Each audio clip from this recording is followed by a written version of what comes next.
Time and time again about the dangers of PFAS, or forever chemicals. They're in everyday materials and can end up in your drinking water.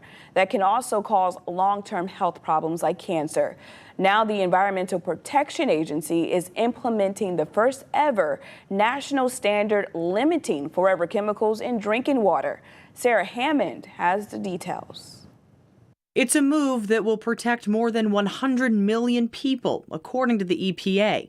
On Wednesday, the Biden administration finalized strict limits on certain forever chemicals in drinking water, the first national limit of its kind.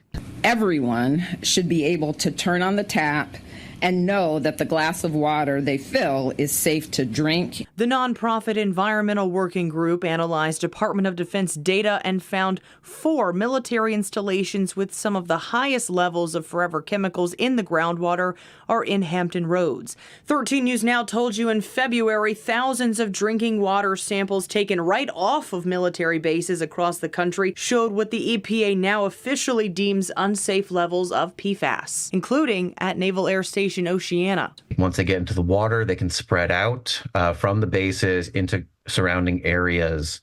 They can get into these drinking water wells. Up until now, anything above 70 parts per trillion would trigger DoD support in the form of things like bottled water.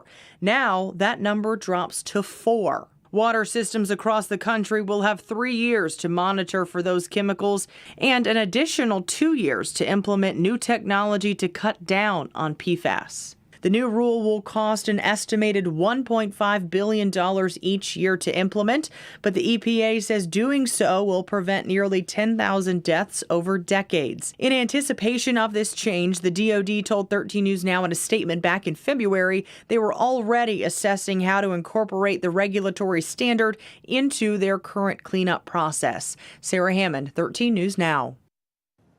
Firefighters in Hampton Roads know the effects of PFAS all too well, not just from drinking water, but from the protective gear they wear. A group of those firefighters are suing 26 companies and manufacturers for exposing them to the chemicals in their protective gear and not providing any warnings.